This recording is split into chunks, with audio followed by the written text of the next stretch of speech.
अभिनेता संजय दत्तने एकाच वेळी पॅरोल आणि फर्लो अर्ज भरल्यानंतर त्याला एकाच वेळी दोन्ही अर्ज मंजूर कसे काय करण्यात आले असा सवाल आता मुंबई उच्च न्यायालयाने राज्य सरकारला विचारलेला आहे। संजय दत्त येरवडा तुरुंगात शरण आल्यानंतर 2 महिन्यातच त्याचं वर्तन चांगलं होतं हे कसं काय कळलं, हे कळण्याचे निकष नेमके काय होते ते आम्हाला तरी कळू द्या असंही न्यायालयाने राज्य सरकारला विचारले आणि या गोष्टींचा खुलासा आता राज्य सरकारने प्रतिज्ञापत्राद्वारे करावा असे आदेश मुंबई उच्च न्यायालयाने राज्य सरकारला दिलेले आहेत।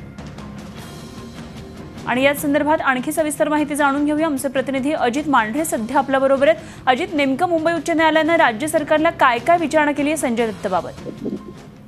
अनुपमा, आजच्या सुनावणीत सर्वात महत्त्वाचं म्हणजे जेल प्रशासन आणि गृह खात्याने न्यायालयामध्ये एक प्रतिज्ञापत्र सादर केलं होतं।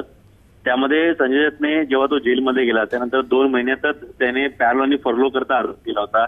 त्याकरता त्याने बायकोच्या आजाराचा आणि मुलीच्या हे दोन्ही जे अर्ज आहेत त्याचे संजय दत्तने एकाच दिवशी केले होते आणि त्याचे अर्ज जे आहेत ते मंजूर देखील एकाच दिवशी झाले।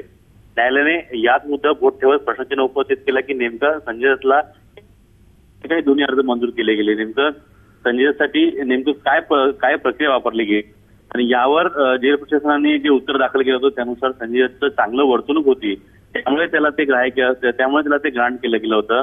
यावर देखील न्यायालयाने प्रश्नचिन्ह उपस्थित केले। न्यायालयाने स्पष्टपणे जेल प्रशासनाला आणि राज्य सरकारला विचारलं की संजय दत्तचं असं कोणतं वर्तणूक होतं की 2 महिन्यातच तुम्हाला ते कळालं आणि असे कोणते निकष लावले गेलेत की ज्या अनुषंगाने संजय दत्त 2 महिन्यातच ते वर्तन चांगले आहे आणि त्यामुळे त्याला पॅरोल आणि फर्लोचा अर्ज मान्य करावा, असे कोणते निकष आहेत ते आम्हाला देखील कळू देत। आणि या अनुषंगाने न्यायालयाने पुन्हा एकदा जेल प्रशासनाला प्रतिज्ञापत्र सादर करायला सांगितले की संजय दत्तने असं कोणतं चांगलं काम केलेलं आहे आणि त्याकरता कोणते निकष लावले गेलेत ज्यामुळे त्याला शिक्षेमध्ये सूट देण्यात आली, त्याचे पॅरोल आणि फर्लोचे अर्ज मान्य करण्यात आले।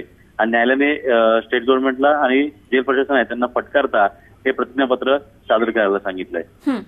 धन्यवाद अजित, दिलेल्या या सगळ्या सविस्तर माहितीसाठी। अजित मांढरे आमचे प्रतिनिधी आपल्या बरोबर होते। त्या सुट्टी मंजुरीसाठी नेमके निकष कोणते लावले होते असा सवालही हायकोर्टाने राज्य सरकारला विचारले आणि या सगळ्याचं स्पष्टीकरण प्रतिज्ञापत्राद्वारे देण्याचेही आदेश दिलेत। झी 24 तास रहा एक पाऊल पुढे।